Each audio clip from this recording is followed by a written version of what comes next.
Good. We will share our presentation here.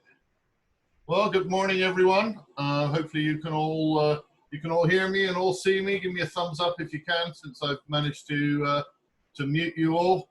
But let's talk about cybersecurity today. Let's talk about careers in cybersecurity and give you a little bit of background around what I'm thinking and what you may want to know in terms of developing a career, a future career path in the industry. So firstly, let me introduce myself. I'm Richard Staynings. I'm Chief Security Strategist with Cylera over in Manhattan. We're a biomedical startup that secures the Internet of Medical Things, or the Internet of Healthcare Things. I'm also Chief Security Officer with Cyber Associates, which advises governments and organizations on their cybersecurity strategy. And I'm an adjunct professor at the University of Denver University College, where I teach graduate level cybersecurity courses. My email's there. You've got any specific follow-up questions, or you can do so via Tony, and I'll make that available at the end of your presentation. So I added some learning objectives to today's presentation. Upon completion of the activity, you should be able to explain the three main pillars of cybersecurity, how each is important in its own regard, understand who are the main perpetrators of cybercrime and what are their motivations, explain why cybersecurity is so important in our hyper-connected world today, and describe, evaluate, and potentially apply one of the security frameworks that I'm going to talk about today to protecting all of us from cyber attack. And understand the various roles in cybersecurity and what career opportunities exist for those willing to take the challenge. So that's kind of our agenda and our learning objectives for today. So as we plow through this, hopefully you should be able to meet those objectives. And that gives you some CPEs if you're actually collecting CPEs, continuing professional education. So let's talk about cybersecurity. What is cybersecurity? Well, according to NIST, the National Institute for Standards and Technology, and I'm going to read this out, cybersecurity is the prevention of damage to, protection of, and restoration of computers, electronic communication systems, electronic communication services, wire communication, and electronic communication, including information contained therein, to ensure its availability, integrity, authentication, confidentiality, and non-repudiation. So a pretty good definition there by NIST, and you'll see as we plow through some of this material that NIST is becoming increasingly important in developing and defining the standards across cybersecurity, particularly across the United States, since it's a US entity. So what does it encompass? So when we talk about cybersecurity, we're really talking about three main functions, right? And this is known as the CIA triad, not the CIA as in our friends down the road in Virginia, but confidentiality, integrity, and availability. And when we talk about cybersecurity, we're talking about the protection of each of those aspects, right? So we're looking at protecting people's personal identification, personal identity information, PII, personal health information, personal financial information, all right, anything that is non-public information.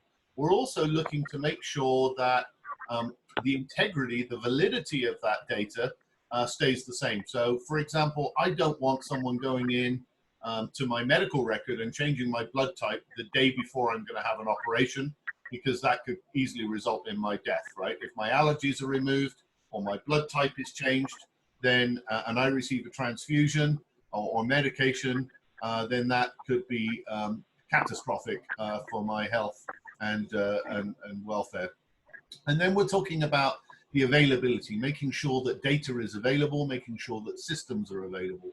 So when we have a cyber attack against critical US infrastructure, that system no longer is available, and we end up, if it's an attack against the power grid, for example, or power generation grid, then we end up with a power outage, right? And the East Coast goes dark, and as has happened in the past, and as has happened more recently across a number of former Eastern European Soviet republics that have been attacked by their neighbors.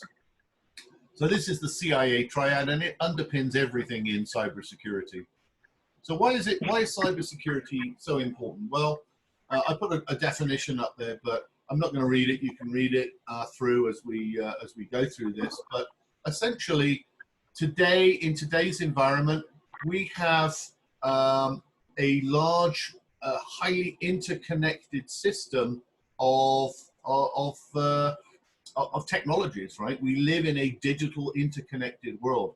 And I'm sure all of you here have got smartphones. You use that to connect to email. You use that to look for directions when you're driving. Hopefully not, in one hand while you're driving, but nevertheless, map systems, location systems, sat nav systems, right? These are all interconnected with our systems and what we do. We also have social media, messaging apps, and a heap of other things, right? I can live my entire life off of my cell phone, and I'm sure many of you probably do. As we connect more and more things to the internet, so the threat profile, the threat surface of cybersecurity increases almost exponentially, right? As more and more things are connected. And therefore, it becomes more critical to us and more important that we protect all of those things. Everything from our internet-connected cars, to our internet-connected refrigerators, to our internet-connected thermostats at home, to systems that open and close windows, turn on lights, open doors, unlock doors when we walk up to them with our smartphone, right the way through to our internet-connected televisions for streaming media and what have you, right? And the number of things being added just increases every single year. We now live in a highly interconnected world of the Internet of Things, right? And this is, represented in the graphic before. We are now hyper-connected in our entirety, particularly in the United States, where we have a high saturation of technology. I mean, if you were to go to an African republic, you might find that the lack of electricity means that none of this exists, right? But in the United States, we have built this technology to make our lives easier, more available, more interconnected, and to make us more productive as individuals. So this is a trend, right? And those of you who like the Terminator movies will recognize the fact that the machines are gradually taking over. I'm not saying Skynet's going to take over from us within the foreseeable future, but the number of internet connected things surpassed the human population in 2008. There are more things than there are us on the planet, right? More internet connected devices than there are people on the planet, and I'll let that sink in, right? We are outnumbered.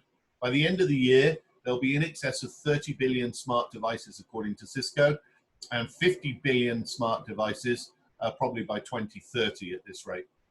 So this is a trend, it's continuing and it's accelerating. So who's attacking us, right? Now, we have all of this reliance upon technology, and yet we see in the press every single day that someone is attacking us, someone is threatening our system, someone's stealing something from our data systems, or they're threatening an extortion attack, a ransomware attack against our systems, which have been taken down by their nefarious actions. Well, there are four main perpetrators of cybercrime. There are many more, but there are four main ones, right? The biggest in terms of the volume of attack are the nation states. These are pariah nation states or rogue nation states that are out to do harm to the United States. It's a hybrid cyber war. And China, Russia, North Korea, and Iran are by far the biggest perpetrators in that particular space. And I'll come back and I'll revisit that in a little bit more detail. Secondly are the organized crime gangs, right? This is the Russian mob, for example, which is extremely well organized and makes billions of dollars every year out of cybercrime, whether it's theft and sale of credit cards, theft and sale of intellectual property in clinical research or other forms of research. And our universities have been absolutely pillaged by this type of activity where information is sold. Or it's, the political hacktivists, the PETAs, the anonymouses that want to change the world, right? They disagree with our political leadership, and therefore they do their best to deface the websites and other social media or other publicly facing systems. And then there are the script kiddies. And this used to be the majority when I kicked off, started in cybersecurity. And these were the teenagers who wanted to prove themselves, right? They wanted to break into the university computer lab and change the welcome messages, or go in and change their grades, or show off, break into networks, to company networks, and go change something to prove that they were smart enough and that they could do it. And these guys have been totally outnumbered by the nation states and the organized crime gangs.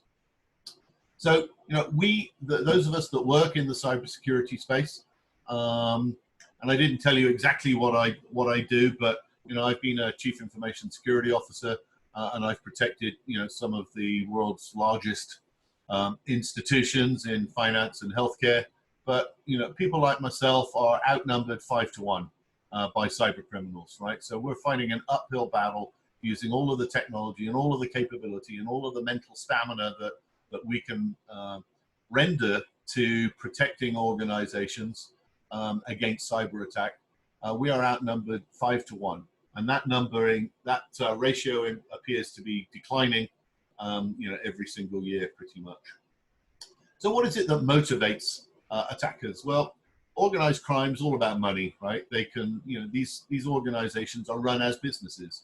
So the hackers, particularly in Russia, which is where a large number of them reside, they go to work in their BMWs in a suit. They kiss their wife and kids goodbye, or their husband and kids goodbye. They go to work, they hack, they extort, they cause damage.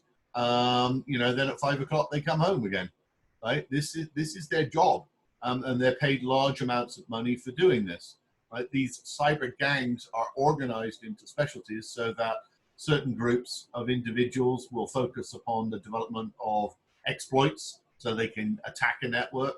Others will focus upon infiltration of a network, getting into a network. Others will focus on exfiltration of data. Others will pass that data and sell that on to others who will then monetize the individual data set. So by that I mean, if we take a look at a medical record, right, your medical record in the hospital, and trust me, you've all got one, will contain financial information, a credit card that you use for copay. It will contain your medical insurance information. It will contain PII, your home address, telephone number, email address, date of birth, social security number, next of kin. It will contain medical information about your procedures, what you've had done to you throughout your entire life, every ailment, every illness that you've suffered, from a cold or a strep throat when you were a tiny child, right the way through to anything even more confidential as you went into adulthood. It also contains your prescription information, all of the drugs and prescriptions that you've been issued throughout your life, and all of that information is valuable to different entities that specialize in monetizing and making money out of that type of data. So that information is sold off to groups who specialize in identity theft. So they can take your identity and go buy themselves a Ferrari on your credit, or they can take out a loan at Best Buy to go buy a new computer or whatever, right, based upon your identity that they have forged. Or they can sell your prescription information and fill your prescriptions for narcotics and sell those on the street, or they can do a whole host of bad things with the information that they've stolen. Right?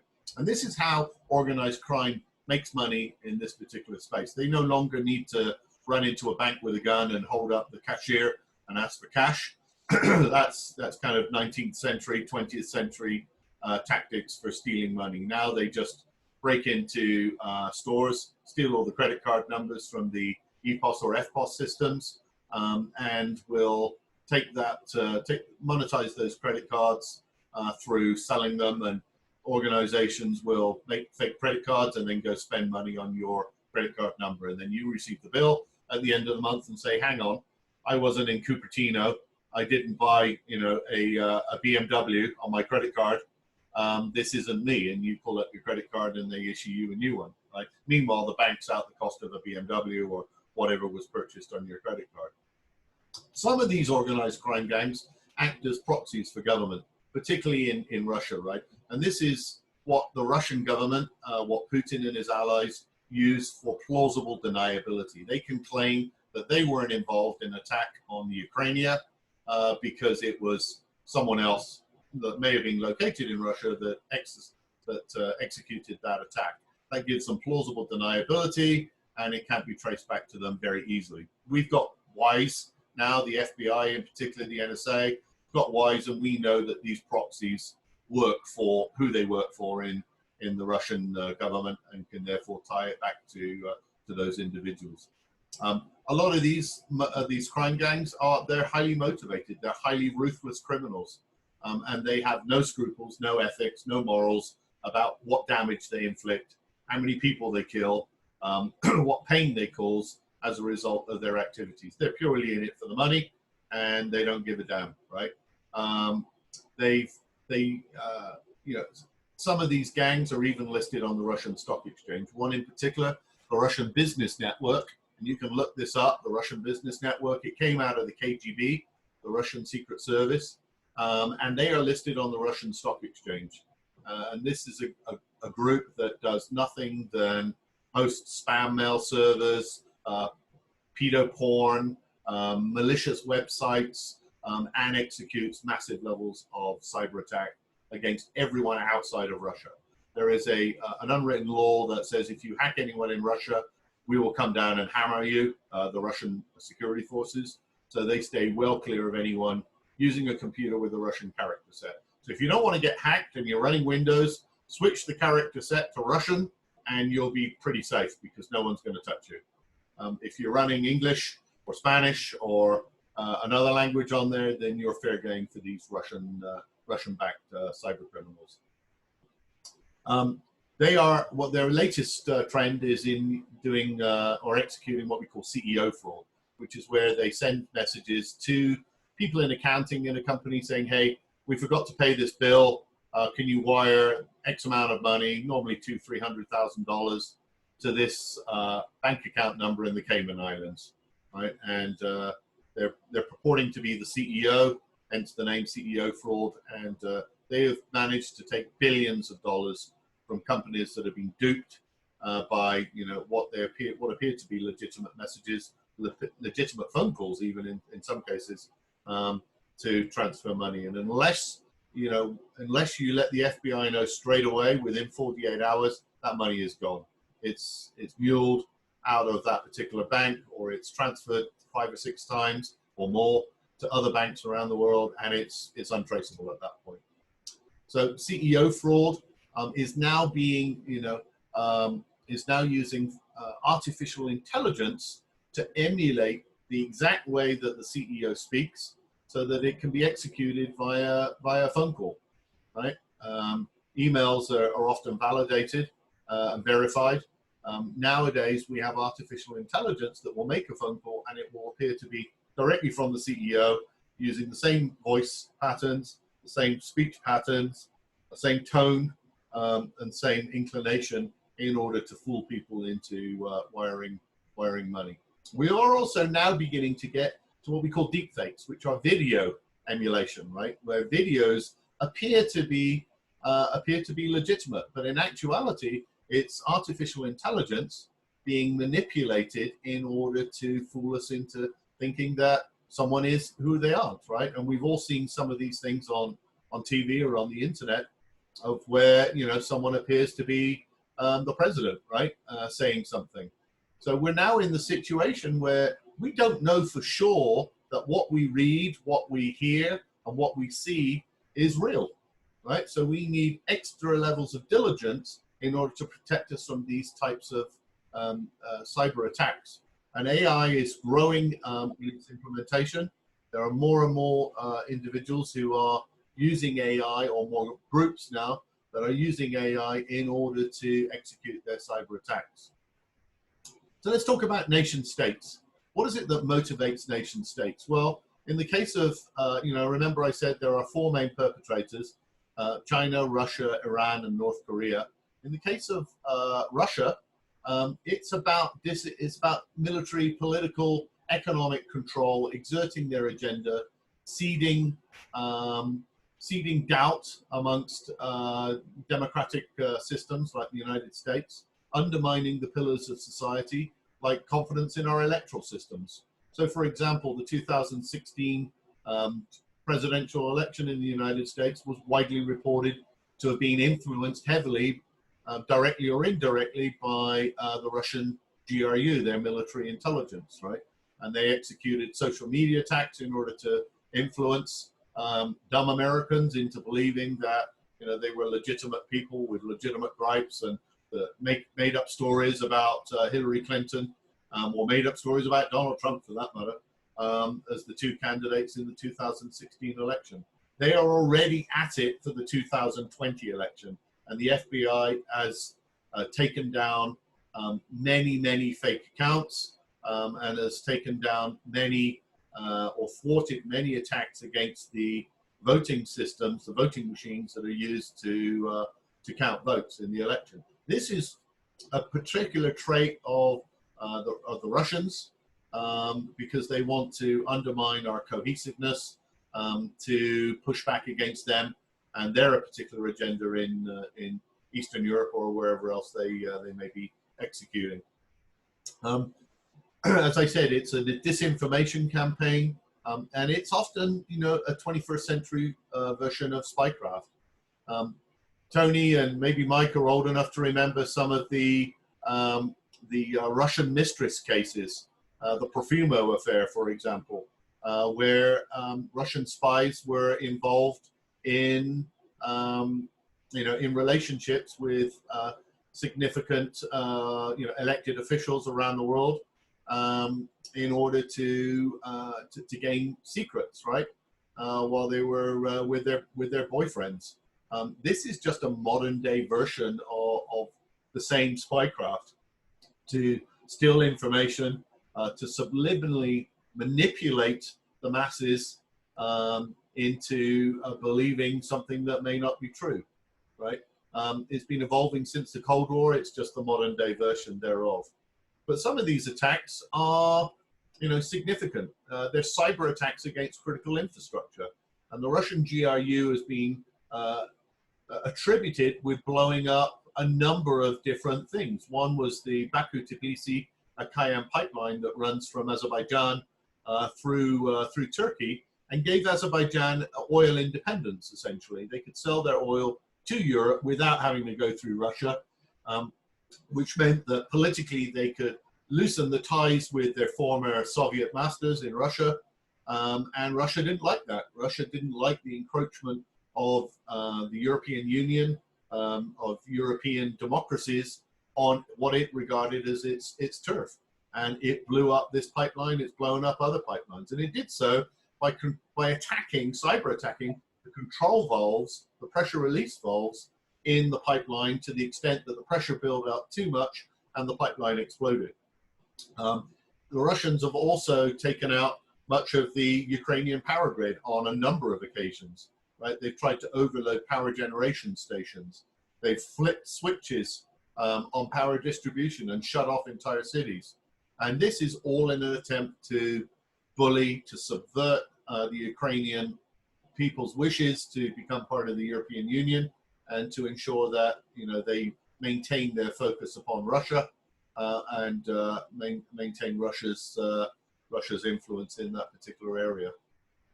But it's not just the Russians. You know, just up the road in Westchester County, the Iranians blew up a small dam, or attempted to blow up a small dam and flood a community. This is several years ago. Right? The Iranians have also taken out the financial systems in Wall Street. In 2016, I believe it was, they executed what we call a denial of service attack against many of the US banks. And many banks were unavailable for quite significant periods of time as the Iranians wreaked havoc. And this was in response or in retaliation for the US purported involvement in blowing up centrifuges in Iran as part of the Stuxnet campaign with the Israelis. So, you know, who are the perpetrators of cybercrime? Which country is really the biggest in the particular space? Well, it's these guys. It's the Chinese. The Chinese have an army of hundreds of thousands of People's Liberation Army cyber warriors who are paid by the state to hack other countries. And you may have read in the news this morning that they've just been discovered to be stealing secrets from their buddies in Russia, and also their buddies in Kazakhstan. Right? These are two partner companies, not companies, countries, shall we say, allied companies that China does a lot of business with. It procures a lot of its military hardware from Russia. It's also involved in strategic defense initiatives with Kazakhstan. And yet both countries this morning, as I was getting ready for this, came out with press releases saying that they had caught Chinese stealing their state secrets, and had thrown or arrested those individuals.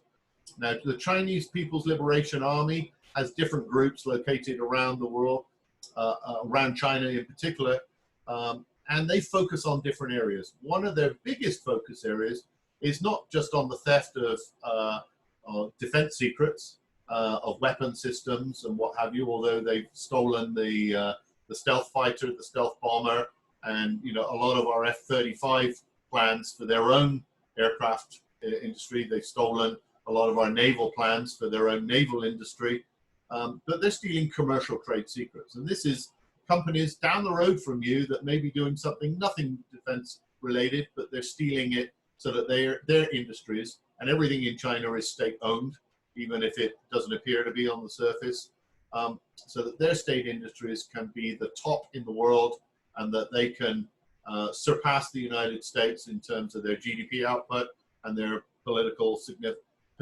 and economic influence in the world. Right? So a classic example, New Jersey is famous for its pharmaceutical research facilities. There are dozens and dozens, as you go up and down the pike, of institutions that employ thousands of New Jersey residents that are involved in biomedical research. Both the Russians and the Chinese are busy trying to steal this information so that their companies can be the first to market.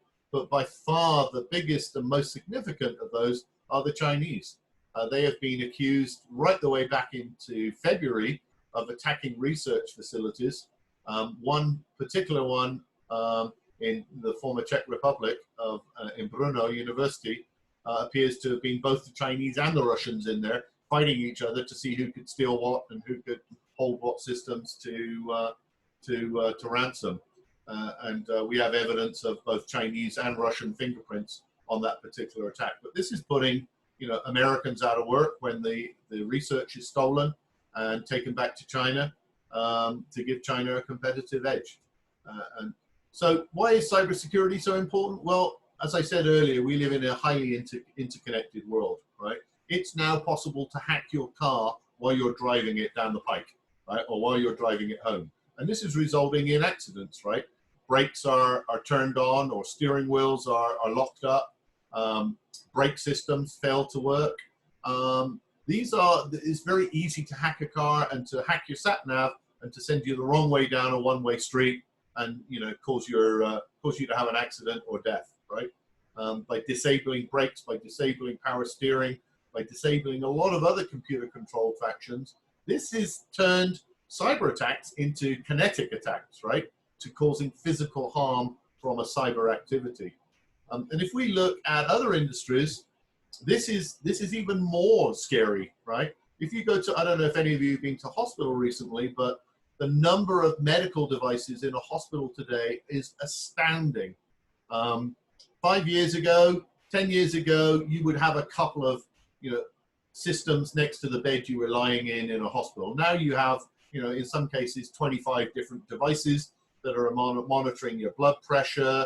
You may have a blood pressure cuff on your arm, and that communicates wirelessly over the network to the clinical information systems that are being used in a hospital.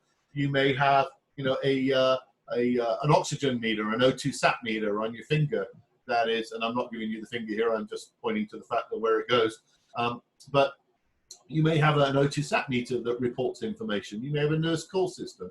You may have an EKG wired up to you that measures your electric patterns across your brain and your heart and other vital organs.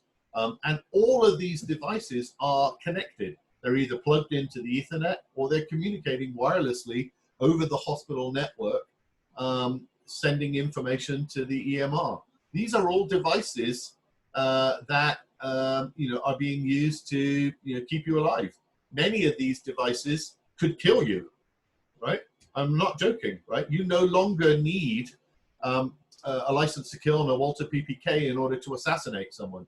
You just need access to the medical devices that are keeping that patient alive, whether they're in hospital or whether they're at home. Dick Cheney, when he was Vice President of the United States, had a pacemaker, and the Secret Service and his doctors advised him to have that pacemaker modified, to have the wireless interfaces to that pacemaker disabled, because they recognized that he could be assassinated with someone sitting in a car 100 yards again, 100 yards away, with a antenna, a high-powered antenna pointing at him that could change his pacemaker and could either turn it off so that his heart didn't beat at the regular amounts, or could send jamming signals to it so that it accelerated up to its maximum level and caused him to go into cardiac arrest. It's been proven on stage at security conferences that you can administer an 815-volt shock directly to the heart of a patient with nothing more than a wireless appliance, right? And this was demonstrated back in 2011 by a gentleman by the name of Barnaby Jack from New Zealand, who demonstrated both an attack upon an embedded pacemaker and also an embedded insulin infusion pump. And he was able to, an infusion pump is basically you have a little pump inside your body and a bag of insulin that normally hangs around your back or somewhere like that. And it distributes that insulin into your bloodstream to make up for the fact that your kidneys are not working appropriately, or your other organs are not working appropriately. And by attacking this system, he was able to administer the entire week's supply of insulin to a patient in one go, and therefore send them into hypoglycemic shock and kill them. Right? Obviously, this was a dummy. This was demonstrated on stage. No people were harmed in the demonstration of this particular attack, but it was proven out that this is a very real and present danger. So we no longer need weapons to kill people. We just need to attack them when they're vulnerable, or know what their medical conditions are, that they have a pacemaker, for example, or an embedded infusion pump, or just attack them when they're in hospital undergoing some elective surgery, for example. So what happens to you? Let's talk about a different type of attack. What happens to you or a loved one when you need to go to hospital, but the hospital's been hacked? Right? You sit for hours and hours in a patient waiting room, and doctors can't see you because the IT systems that they use to diagnose, monitor, manage, treat patients are no longer available. And this is exactly what happened in the British NHS 2 years ago. The NHS was hit, as have many American hospitals been hit, with ransomware attacks. Right? All of their systems were encrypted, and patients had to be put in ambulances and diverted to unaffected hospitals, often hundreds of miles away. Right? We don't know how many patients died prematurely as a result of this, or what impact it had on their life. But if this was your mother or your grandmother or your child that was impacted by a cyber attack like this, then you would obviously have some pretty strong opinions about the perpetrators of this particular cybercrime. And this is one of the things that we try to do when we protect cyber security. We protect organizations from these types of attacks. It's called an availability attack, and they're increasingly being used as a means of coercion or extortion to reap benefit for perpetrators. When those IT systems are not available in a hospital, for example, patient care declines, right? So let's talk a little bit about the structure of security. As I mentioned earlier, there are a number of frameworks. One is what we call the ISO security domains. And there are, in the latest version of ISO 27001 or 27002, which are the two cybersecurity international standards for cybersecurity, there are 14 domains. And I'll read through these briefly because I think it gives you an idea of the types of roles that are available in cybersecurity. right? Everything from policy, right? The written policies, procedures, standards, guidelines that we use to tell our staff what they should do, shouldn't do. Don't click on links. Don't open email attachments, right? These sorts of things. The information of information security, building security teams, human resource security, conducting background checks on individuals when they come in to make sure that they don't have a criminal background, or that they have economic problems, or that they have drug problems, right? This is all part of the cybersecurity initiative. Things like asset management. What devices do we have on our networks? And this includes not just, laptops and workstations, but servers, big industrial equipment, OT, right? Operational technology as well as IT. And also IoT type systems, right? The medical devices I talked about earlier, or mobile devices, right? Building management systems. So when you come into the typical office in the morning, you have a lot of building management systems that you are reliant upon. You're reliant upon an elevator to take you from floor to floor.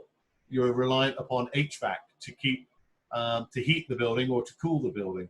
You're reliant upon a whole heap of other systems that distribute water, maybe water pumps that push water up to the top floor of the building, to electrical distribution, to lighting, to a whole heap of other systems that are critical for most companies to operate. If I'm a hospital and I don't have HVAC, I can't control the spread of disease by making airflows positive, some rooms positive airflow and some rooms negative airflow. So if I've got a heap of COVID patients in my hospital, I want to make sure that the rooms that they are in are negative airflow, so that their germs are not being spread out to the corridor to doctors and nurses who may be working there, right? And similarly, if I'm in an operating theater, I want to make sure that there's a positive airflow, so that there's no possibility of germs coming into that operating theater and infecting my operating environment. I want a clean room, right? And it's the same in manufacture, where you do biomedical research, for example, or where the clean rooms where you may disassemble or manage or build electronic components like hard drives. These need to be clean, dust-free, lint-free, moisture-free, hermetically controlled rooms, right? So there's a big range of asset management, and asset management is the foundation of risk, right? It's how we manage risk in an environment. It's how we understand how we approach dealing with security problems by implementing controls to address identified risks. And I'll come back to that in more detail. We have things like access control. Who has access to what? Cryptology, which is about encryption, right? Making data unreadable during rest, when it's at rest, and when it's in transmission. Physical environmental security, looking at locks on doors, CCTV cameras to monitor people when they come into a building, for example. Security operations, things like security operation centers, and I'll come back to that one. Compliance with regulations, state, government, industry regulations. Communications, making sure that communications are secure. And that could be email, that could be messaging, that could be other API calls between applications within the data center or to cloud service providers. It could be about the software development lifecycle, developing code, acquiring applications, and implementing, customizing those. Could be about the supplier relationships. And most of us now have long supply chains, no matter what business we're in, that involves multiple parties at multiple levels, distributed right the way across the world, right? So a hospital is reliant upon PPE, right? Upon gloves and masks that may be being manufactured in China, right? And it may be packaged in India before it's shipped to the United States, where it goes through a different supplier that will supply multiple hospitals that is the importer of those goods, right? And it's the same with, pharmaceutical drugs, with chemicals, with, you name it, right? Information security incident management. How do we manage a system, an attack, when something goes wrong? How do we ensure that that is managed appropriately, timely, that attackers are blocked before they can do much damage, and that systems are forensically examined, cleaned up, and restored to good health before the business really suffers. and business continuity management, which works very closely with security incident management to ensure that businesses can continue when IT systems are down. How do we revert to paper, for example? How do we continue to manufacture when all our order systems are, shipping systems are down, right? By isolating systems, by having fallback procedures that we can follow. And this is the ISO 27001, 27002 security domains. It's most prevalent outside of the United States now. It used to be very popular here, but since NIST, which is my next model, came into being, you know, a lot of US companies have followed the NIST cybersecurity framework. And this is something that's being pushed by the US government. And a lot of money is being spent into looking at things from a different paradigm rather than from those technology domains, looking at, you know, how do we identify what assets we have, our business environment, our governance model, right? How do we protect those assets? How do we detect anomalous type behavior? How do we respond to a particular attack? And how do we recover from that attack? So this is more of a process model, and the NIST CSF or cybersecurity framework is one of the models that is most widely used. If you work in the government space, you are more than likely need to be compliant with FISMA, one of the regulations in the space, and FISMA stipulates the use of the NIST cybersecurity framework. A lot of other industries are following this, healthcare, for example, and a lot of government entities or all government entities are forced to follow the NIST CSF. There's a good book out there that talks about supply chain and the attacks. It's called Ghost Fleet. It's required reading if you join one of the military academies. It's fiction. It's kind of a bit of an action thriller, but it talks about in this particular scenario how China has influenced the supply chain of US military equipment and essentially rendered all of that high tech inert to make it useless when China decides to attack the United States and kick the United States out of the Pacific. And you know, this is just, you know, a fictional example of what can happen where your supply chains are attacked.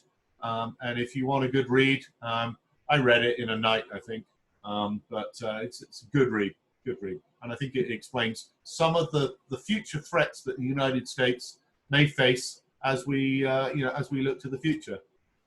So what are the job prospects? What are the opportunities for you in a career in cybersecurity? Well, it's a growing profession. It's an ideal time to move in, right? There are, according to Cisco, 12 openings for every candidate that is qualified for cybersecurity. And that was 4 years ago when I was working at Cisco that those statistics came out. I would anticipate today it's probably closer to 16-1. So there are a massive level of jobs in cybersecurity to people that want to move into the profession, that have the right aptitude and the right skills, and the desire to, you know, to go do something with their lives that is more than, you know, punching a cash register or delivering food to a table in a restaurant, or, you know, knocking out widgets in a factory, or doing something else, right? It's well paid. It's 15 to 25% better paid than an IT job. So if you've got a penchant for application development, for coding, then your skills can easily translate to cybersecurity, and you can get a 15 to 20% pay raise. Right? If you work in or have worked in networking or infrastructure or server administration, then, you know, this is a good opportunity for you. There's lots of career progression within cybersecurity, and as I mentioned earlier, there are lots of different domains in security for you to work in. So, you know, if you have a penchant for code, then you can do things like static analysis, analyze code to make sure there are no backdoors into it. If you have a penchant for managing users, you can get into identity and access management.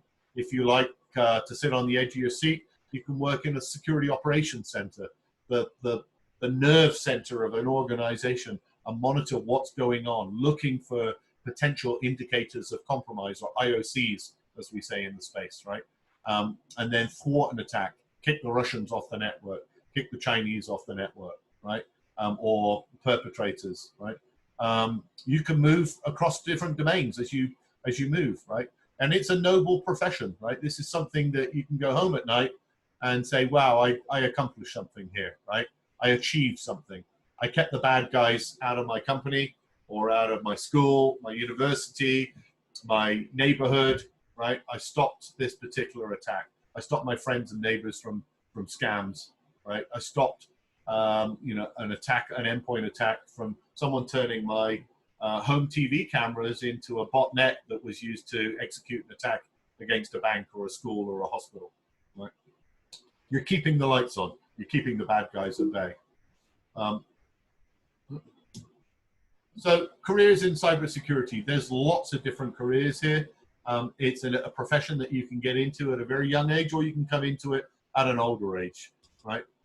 As I mentioned earlier, there's a lot of roles for incoming people, incoming cybersecurity professionals to work in a security operations center, where you have what we call eyes on glass. You're watching what's going on, you're looking for particular threats, and you are investigating those threats, validating what they are, and making others aware of that particular incident so that it can be escalated and those perpetrators can be kicked off the network. So there are a lot of different entry levels here. As I say, companies are crying out for cybersecurity professionals. You'll have a well-paying job for life, essentially, right? I don't ever anticipate retiring, put it that way. And I've been in the space for 25 years, long before we called it cybersecurity. It was information security back then. But I could literally keep working to the day I drop. And I don't know when that'll be, because I work some pretty long hours at the moment and have multiple jobs, as you saw from the beginning. You can focus on any particular industry, whether it's finance. You can get a job in Wall Street, for example, that will be extremely well paid, protecting the financial assets of banks and trading companies, right? You can work in healthcare, protecting your local hospital, right? You can work in retail, hospitality, chemical, oil and gas, electrical generation, distribution, manufacturing, right? All of these industries are crying out for people that have some knowledge of cybersecurity and are, you know, keen to help them secure their business and secure their operations. So to get any job requires some work. I think you all know that, right? No one's going to come up to you and say, hey, give me a job, you know, give me a job. Yeah, here you go. Here's a job, right? How much money do you want, right? No one does that today. It's a bit of a catch-22. You need experience to get into cybersecurity, and you'll see lots of jobs advertised looking for experience, 5 years of this or 3 years of that, right? And often these job recs are written by people in HR that have no idea what the job actually entails. There was a job that was posted last week by a large organization looking for 10 years of Kubernetes experience. Kubernetes is a virtualization environment.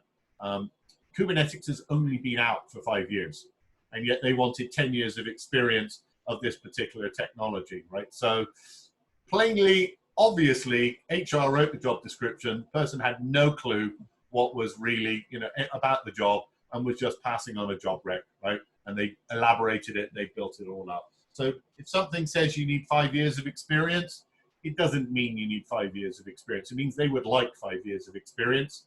But if you've got a year or 2 years, they'll have a conversation with you, right? But you need that foot in the door, right? And you need to adapt a job strategy, right? So how do you get experience without having experience in the first place? And that's the catch-22 dilemma here. So internships are a great way of opening the door, doing some work for free, maybe an unpaid internship for the summer while you're at college. Okay, you might not make any money out of it, but you're building your resume, right? A lot of companies will cover transportation and living, you know, some form of costs. They give you a stipend for doing that. Some will even pay you, right? They'll pay you not a huge amount of money because they realize it's a learning experience, and they have to invest their staff's time, energy, and resources into into training you to do the job. But you know, an internship is an ideal opportunity if you can pick one up, and you need to scour social media and all of your contacts in order to find those. Being enrolled in an educational program will allow you to get an internship. So if you're enrolled at the community college or university or somewhere else, these educational institutions will have access to internships. So companies like mine will reach out to colleges, universities, and say, we're looking for three interns in this particular space. And in fact, over the summer this year, I gave marketing internships to 2 students out of New York Fashion Institute that could gain some experience over the summer, right? These were junior level students who had some good marketing skills, and we needed to build up our marketing capabilities. And I said, let's do this via an internship. The previous summer, we had a whole load of software developers that were brought in, 4 or 5 of them, that were able to develop their skill sets in software development for my particular organization. And there are other companies that are doing the exact same thing by reaching out to universities, colleges, and other institutions, trying to find people that may be suitable and motivated to approach this. Once you complete the internship, you have a reference, right? You now have something on your LinkedIn profile, on your resume, to say, hey, I worked the summer at XYZ doing ABC, right? That is experience. That may open the door for an interview with the company that's looking for 3 years of experience, and you've got the summer internship, or maybe 2 summers of internships at different companies, right? So this is a door opener. Remember what I said. It's not easy. You need a foot in the door.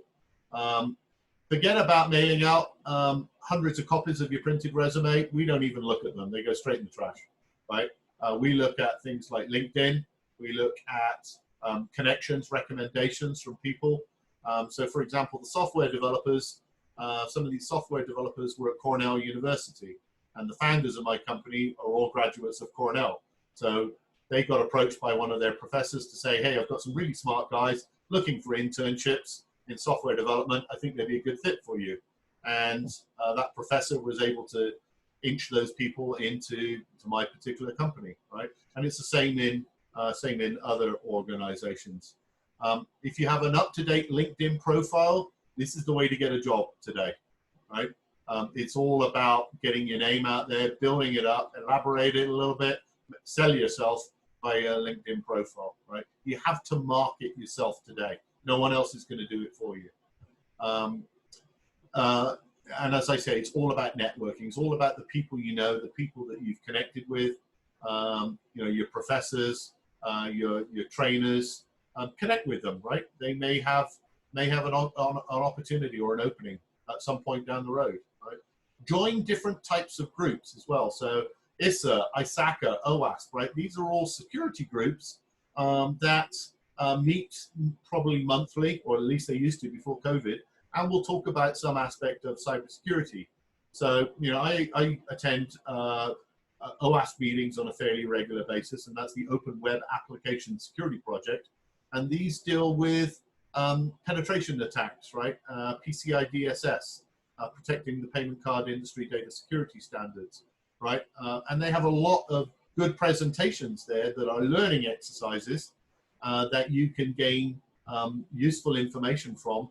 And you'll also use this as a networking opportunity to connect with lots of people. So, get some business cards printed for $5 or whatever it costs to get business cards printed with your name, your email address, and what you do. So cybersecurity, or your name, your telephone number, your email address, your LinkedIn profile. Put it on a card, and then you can hand that out to someone in one of these meetings. It's a great way of networking, right?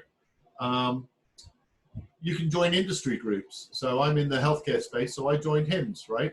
Which is the Healthcare Informatics Systems Society, which deals with all the technology around healthcare. And there are other groups for financial services, for critical infrastructure protection, right? It's all about meeting people in order to get your ideal job. So onto certifications. Certifications are a great way of getting that foot in the door. Miguel, has done some great work around the CompTIA certifications, the A+, and the Security Plus certifications. These are fairly simple, straightforward certifications. Take you a month or two to read all the materials, pass the exam, and now you're COP TIA certified, right? That can lead you to other training programs, like perhaps the Certified Ethical Hacker, if you want to go, or CEH as it's known, if you want to go in and do pen testing on organizations, security vulnerability testing, checking, doing legitimate legal attacks against firewalls and routers and VPN concentrators of organizations, right? So as a certified ethical hacker with the right piece of paper that says you have a contract, you can test my perimeter, you can go hack JP Morgan Chase, right? Or you can attempt to go break into their firewall with, a get out of jail card in case the police or the FBI come calling, right? And this has happened to me in the past, right? We were hacking Compact Computer Corporation, for those of you who remember the name, now part of HP. And we had, this is when I was with PricewaterhouseCoopers, we were doing a penetration test of their perimeter, and the FBI paid us a visit late one night. And we had an email there from the CEO of the company at the time authorizing us to do an attack against his network. And he didn't tell any of his IT staff because he didn't want them aware. They discovered what we were doing. They called the FBI. The FBI backtraced us to our IP addresses because we weren't masking our IPs. We weren't making it difficult. And we got a little knock on the door, at the PwC offices. So, you need to do this legitimately. You can't go off and do it on your own and then say, hey, I broke into your network. Give me some money for my services, right? You'll probably get thrown in jail. So there's quite a few laws out there about computer crimes. So you might want to look into that. There are a heap of SANS security certification, right? And you might want to consider, and these start out very simple, like the GAIC Information Security Fundamentals course. There are training programs that will teach this, and then you go sit the exam, right? And they get progressively more advanced as you work your way through the system. Security essentials, open source intelligence, right? Intrusion analyst, monitoring certification for SOC operatives, defending advanced threats, right? Now we're getting into some of the detailed types of certifications that you can study and sit for that will equip you to recognize an attack coming in from the Chinese People's Liberation Army against the organization you're working for. You can get into the GISP, right? This is a great training program to take that gives you 2 certifications, right? Not only the SANS GISP, but also the ISC squared CISSP certification. And you'll see that in job ads, and I'll come back to that. Well, it's actually on the next slide. So the CISSP is it's the mother of certifications in cybersecurity. It's a 6-hour exam, multiple choice exam, and you have to score more than 70% to pass. And they keep changing the exam every time I look at it. You need 5 years of experience in order to be fully certified, but you can pass the exam and be an associate straight away. It is a tough exam. The books are 4 inches thick that you need to read. The materials that you need to go through are a lot. So this is not something you're going to do tomorrow, but this may be something you do a year or 2 down the road in your career. But it's not cheap, and there's annual fees to all of these certifications, right? An annual renewal fee of $125. There's an exam fee of $699. And if you do an exam prep course, a boot camp as they call it, they start at around $1,000, right? But the CISSP is one of the 2 big certifications that most organizations will advertise for. The other is the CISM, and I'll come back to that in a minute.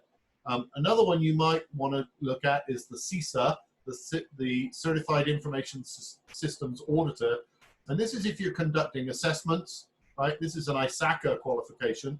And these are really for auditors and assessors. This is a great certification to have. And ISACA is in my opinion, is an easier organization to deal with than ISC squared. ISC squared seems to be in it for the money, whereas ISACA seems to be in it to ensure standards, to make sure its members are certified and they maintain their level of credibility throughout their career. Another ISACA qualification is the governance communication, CGIT. This is really for architects, for governance, professionals that work in the security space. And then we've got the C risk, and this is actually a course I teach, that is looking at risk and information systems control. How do we identify assets? How do we perform risk analysis against those assets? How do we look at the probability of an attack and the potential impact of an attack if it's successful, right? So how do we score a particular finding, right? To say, yes, the firewall could easily be attacked, right? Or our email systems could be easily attacked, and therefore we need to patch these systems. We need to upgrade these systems. We need to undertake remediation measures or mitigating measures in order to thwart that risk, to reduce that risk. And then the big one is the Information Systems Security Manager, right? The CISM. And this is the other one that you will see in job ads, that they're looking for certifications, unless it's a fairly low entry job in where your CompTIA Plus may come in as a desired cert. So these are ones that you should probably look to work towards as you build out your security skills and capabilities. So those are the certifications. There are also qualifications, right? So you can go do degrees now in cybersecurity, and these don't have to be on-prem at Princeton or anywhere like that. This can be your local polytechnic or local university. If you want to do something on site, or community college, right? And you can do an AS, a BS, or an MS degree in cybersecurity. There are lots of universities in the tri-state area that offer these types of degree programs, whether it's associates or bachelors or masters. And I started putting a list together, but there were just too many. There are lots more that do things online, which may be more convenient for you if you can work independently. So you may have a lecture, an online lecture once a week, which is what I do at DU. I had a class, a 2-hour class last night via Zoom. And then the rest of the course is self-study, right? You go off, you do research your assignments, you conduct your assignments, you hand them in, and then you take the feedback for that. Other systems are entirely online discussion forums, right? So these are things that you might want to work up to as well. And there are programs out there, grants, stipends, to pay for this sort of stuff. The government has all kinds of money out there to train particularly young people with capabilities that are interested in getting into these types of programs. So look for the money because you may get this for free or for nearly free. Of course, you can get a job with your Wall Street bank and they'll pay for everything, right? When I was at Cisco allowed me $10,000 a year towards education, right? And a lot of other companies will pay even more towards education. So you can get your foot in the door. This is a good means for you to help your career progress, to give you the academic qualifications or the certifications or both for you to be successful, right? A lot of this comes down to your ability to study independently and whether you need to attend class in person and what interests you most, right? What areas of cybersecurity. You don't need a degree to get into the profession. It certainly helps, but there are different levels of opening at different levels, or different opportunities at different levels, depending upon your qualifications, certifications, and experience. And it's really those three things that people are looking for. Do you have the right aptitude? Do you have the right experience? Do you have the right qualifications? Do you have the right certifications in this particular space?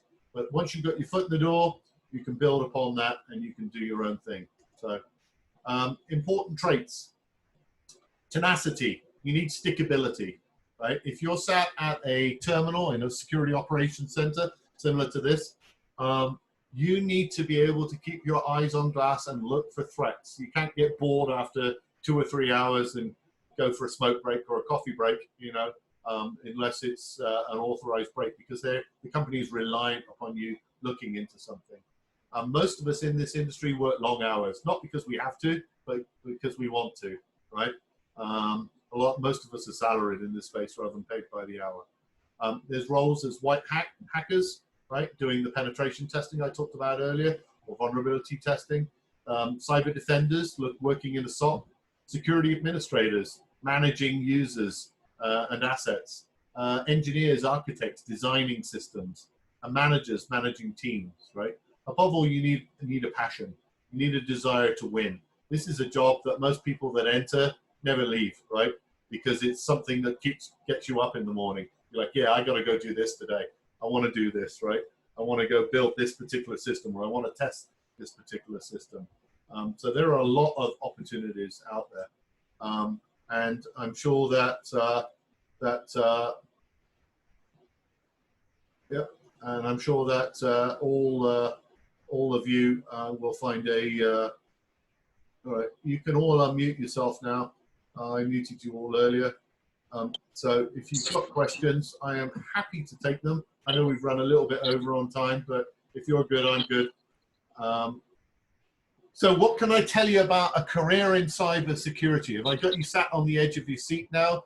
Are you all going to run out and sign up for your CompTIA Plus or some other certification, or look into universities that offer AS or BS degrees in cybersecurity or advanced degrees? Me and already have our A+, and we're working on getting our Security Plus soon. So what type of job can we get with our A+ and our Security Plus certifications? Just those two. Yeah, I think you could get into, you know, an entry-level job in any of those particular areas. So if you have, while you're doing your Security Plus certification, if there's a particular domain of security that interests you, then I would focus on that, right? If you like managing users, you know, building access control systems or whatever, then, you know, there are a multitude of different jobs. I would suggest that you look at getting a role in some aspect of security. You know, be opportunistic, see what comes up, and then move across to different domains of security until you figure out what you like. You know, if you have a coding background, right, then, you know, there are a lot of roles in systems acquisition and development, right, or in testing, where your skills may be honed. These entry-level certifications are designed to give you a broad but fairly low capabilities in an area. So you'll know about all of the different domains of security. Does that help? Yes. Oh, I was actually going to ask a question also.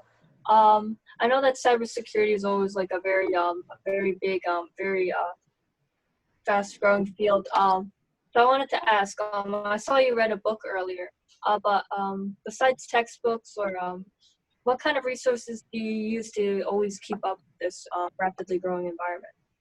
So the trouble with books is that they're out of date the day they're published, right? And that's a problem in any profession, but in cybersecurity, things change so quickly that even newspaper articles or blog articles are dated by the time they're published. I keep up myself on social media, so I'm very active on LinkedIn, and feel free to connect with me on LinkedIn if you'd like. I'm also, you can follow me on Twitter, right? There are a ton of different conversations going on LinkedIn and Twitter all the time about cybersecurity happenings. So you will read about the latest infiltration attempt. You'll learn about, you can read about the latest technology, the latest malware, the latest attack vectors, the latest cybersecurity attack motivations that are going on, right? You can learn about different nation state actors and what they're trying to accomplish, all on social media. Okay, so you have to look very carefully at your sources to make sure that they're legitimate, that it's not some Russian cyber bot that's pumping this misinformation out. And you'll see very quickly that a lot of people that publish on LinkedIn have a political motivation. They're staunch Trump supporters, or they're staunch Trump haters, right? So you get that kind of political division in there. So you have to feel your way through the information that's available and take it with a grain of salt. Say, yes, this person's talking about X, Y, and Z, but the opinions they voiced in here are their own opinions, and these are the facts, right? So you have to look for the wood through the trees, as the saying goes. Attending conferences, security conferences, is a great way of keeping up your skills as well. So there are a lot of security conferences that are free right now because of COVID. Black Hat, I think Black Hat charges, but Black Hat just started. So it's the big hacker conference, normally in Vegas. And you can register for a lot of those sessions. I think they charge a small amount for those sessions, but there are others. I did one yesterday morning for Washington State HIMSS Society, right, which is an hour-long panel discussion, a number of security leaders, and we talked about ransomware and other aspects of security that the members there were concerned about. You can read that on my blog if you, or you can watch a video on my blog, right, and learn about some of this stuff. Yeah, I'll do that. You did that? Okay, good. All right, good. And there's tons of stuff up on my blog as well, so feel free to look at that. Other questions? And my blog is here somewhere. I'll put it up. There you go. So Richard. There you go. It's my blog. Oh. Any other questions? India, I got something to share, Richard, if I may. You may, Tony. I'll let you speak. Thank you. First of all, thank you so much for sharing the presentation. And you know, it was a small group, but I'm glad to see that they stuck with it, and the information is absolutely phenomenal. And in terms of being available, obviously, you know, I appreciate the fact that you've agreed to let them connect with you on LinkedIn in terms of providing ongoing support. Is there any particular element within LinkedIn that would be useful for them to look at? Just look at following. You can look at the hashtags. You can do a search for cybersecurity or some aspect of cybersecurity, like penetration testing or FISMA compliance, or you know, something else that may take your interest. And then you'll see all the stories that are available under that particular hashtag. The same on Twitter, right? So use hashtags to navigate Twitter. So, I mean, I've got searches on my Twitter that look for biomedical security, HIOT, healthcare IoT, that look at medical device security, that look at cybersecurity, that look at nation state threats, right? These are the types of things that types of articles, stories that I'm looking for. And then you'll see different, different stories coming through. You can follow those Twitter users or those LinkedIn users, or, you know, you can reach out and try and connect with them, right? If you've got student on your profile, then most people will connect with students. If on the other hand, you're trying to sell someone or constantly badger them with questions and you don't know them, then, you know, people may be a little bit more reluctant to connect, certainly connect on LinkedIn anyway, but you can always follow someone on LinkedIn, and you can definitely follow anyone you want on Twitter. Okay, thank you. There are a number of different websites that they can also follow that will help keep them apprised of what are some of the current vulnerabilities. You mentioned OWASP. That one gives you the top 10 vulnerabilities that's impacting, for instance, websites. There's MITRE, there's FireEye. So there are a lot of websites that will help keep you apprised or abreast of what are some of the current attacks and vulnerabilities that's being used. So when you start doing your search, again, you can Google cybersecurity attacks. For instance, Verizon, IBM, they all produce reports showing the top vulnerabilities that exist and the industry that's impacted by the different vulnerabilities. So, but again, first, you know, just completing your Security Plus and then just doing some searches on different vulnerabilities that you might become aware of will expose you to a broader range of information that will help to, again, provide you with additional information and broaden your experience and knowledge on cybersecurity. Yeah, good point. And there are some good blogs out of there. Schneider out of Harvard University. He's very prolific, or quite prolific in terms of what he writes. Brian Krebs, Krebs on Security, is a great one to follow. He's a former Washington Post journalist, and he's done a lot of the exposés on credit card fraud and DDoS for hire, for example. There are blogs out there, like my blog, for example, or there are company blogs out there. So you can go to Cisco, blog.cisco.com, and you can search via security, and then you can just follow the cybersecurity feed, right? So all the feeds will will come up in your RSS reader for that particular area. And IBM does it, Ponemon. There are a heap of different other players out there that are constantly writing about different things and sharing information. Like Semantic. You can look at the current reports for 2020 as far as cyber threats, and then you can also Google, for instance, if you want to find out what's the current ransomware attack, you can just Google ransomware, and that'll bring up the different information that's available on the different ransomware attacks for the current year or previous years. Again, there's a lot of information, and once you've identified an area that piques your interest, you can just Google, use your search engine, and again, that'll bring up the current information that's for the area that you're interested in. Yeah, and sign up for some of these sites will alert you. They'll send you email alerts when a new article is published. So sign up for those, or put them in your RSS reader. You have an RSS reader in your web browser, so that it's there for you to search and find these.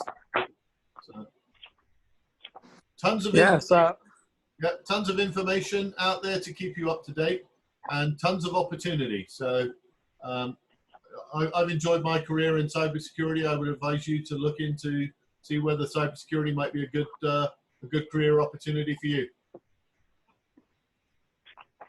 Hi, this is Mr. Hervas. I want to thank both the Staynings, for this opportunity for the students to learn more about cybersecurity. And I look forward to hopefully having you again. Hopefully more involvement from the people I've sent the information to and so on like that. I believe during this COVID crisis and so on like that, many people may not have the capability to, do this. But I do appreciate it. My pleasure. And I am recording this, so I will post this up on my blog. So anyone that missed it can watch it in their own time. Or if there's areas here that I've talked about that you want to, refer back to, then obviously you can do that. This is Walter Smith. I don't know if you use PowerPoint during your presentation, because I connected doing the phone. If you have any type of PowerPoint slides you use with your presentation, can they also be available? Yes, yeah, I'll post those up there as well. So, and I believe Tony has a copy already. So. Yeah, we have a copy that I did share with Mr. Hervas, and Mr. Smith, I'll get that to you as well. Sure. One thing I wanted to ask, as far as moving forward, what do you see areas growing like IoT that can help the students, or areas that the students may have a better opportunity of getting into, starting out their career in security, for instance? Yeah, so I was going to say IoT is a massive growth area because the number of IoT devices is growing exponentially every year, right? Look at trends in technology, right? Look at how we are changing how we interact with technology. So cloud, for example, cloud security is a massive growth area right now because companies are moving out of their own data centers and out of their own colo facilities into cloud service providers, right? Where they can pick and choose different components, platform as a service, application as a service, even security as a service, and combine them all together, right? With application security brokers and cloud application gateways, right? All of this technology needs to be secured, And these are new areas where there are going to be more opportunities than, you know, securing a Windows Active Directory server, for example, where there's probably already a large number of people working. Look at new technologies that are being adopted, right? So we are gradually, as a society, moving away from our Windows workstations and moving towards iPads and iPhones and Android smart devices, right? And these are presenting new risks to the overall security infrastructure and new attack thresholds. Look at different types of perpetrators. As I mentioned in my presentation, there is a dramatic rise in nation-state attacks. So if you are very interested in foreign policy and international relations, there is probably a role here for you to be an analyst in a large organization to predict where the attacks are coming from, right? What is China up to? What is North Korea up to, right? And if we look back at most of the devastating attacks over the last 5 years, they've all been nation-state sponsored, right? WannaCry came out of North Korea. NotPetya came out of the Russian GRU. China has done more intellectual property theft than the rest of the world put together, right? And it's also highly manipulative in some of its other integrity type attacks, right? Iran has focused upon attacks against critical infrastructure or performing DDoS, most notably. So, you know, these perpetrators have different traits, and if we can build profiles for them, we can identify the types of attack vectors they're using. We can attribute attacks quickly to those perpetrators and hold them accountable. In some cases, that, you know, means the arrest of an incarceration of the 3 individuals, for example, that hacked Twitter 2 weeks ago, right? And put a major Twitter hack together that fooled people out of hundreds of thousands of dollars. There are others that, you know, have executed credit card fraud. Roman Saleznov is a Russian individual. His father is a close buddy of Vladimir Putin, and Saleznov was engaged in millions and millions of dollars of credit card theft and fraud. He thought he was immune from prosecution because he was inside Russia. He hadn't attacked anything inside Russia, and he was, you know, he was well connected. He went on vacation to a beach resort outside of Russia with his family and was snatched by the CIA forces and brought back to the U.S. He's spending the next 25 years in jail as a result of that, right? There are others who have been Vietnamese and Chinese who have been snatched, right?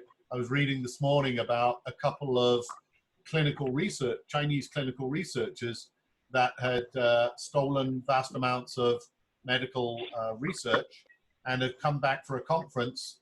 They worked in the US, they moved to China, set up a company in China, and they come back to the US for meetings, and they were snatched at the airport when they came back in. And they're now going to be spending quite a few years in jail, right, for their theft of trade secrets, essentially. So, I mean, there are lots of opportunities here. There are lots of things for you to get involved in. I would focus on something that motivates you, quite frankly. There's lots of resources out there for you to stay up to date on these types of things. Focus on what motivates you, what gets your blood boiling, or you know, what gets you out of bed in the morning. One of the points that I tried to make to the students as their instructor is that while there are a lot of opportunities in cybersecurity, and there's going to continue to be tremendous opportunities, they also have to be willing to keep abreast of the new technology that's coming out.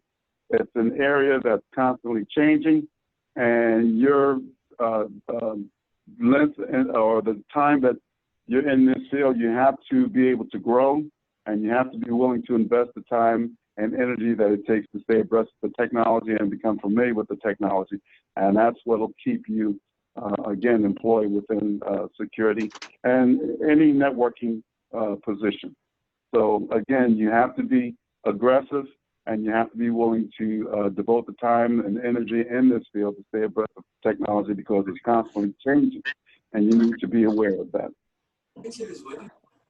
Yep, I agree entirely. And I spend probably 4 hours a day either reading articles or reading stuff on LinkedIn and Twitter.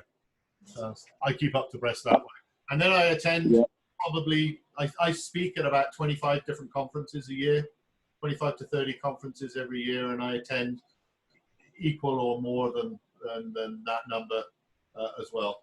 So that's how I keep up to date. But as you say, you need, the things are changing so quickly here, you need to stay up to date.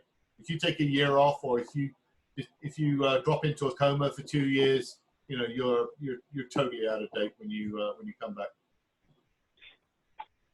Good. Well, I hope this was helpful, everyone. As I said, if you've got questions, please feel free to reach out to me. Connect with me on Twitter or LinkedIn.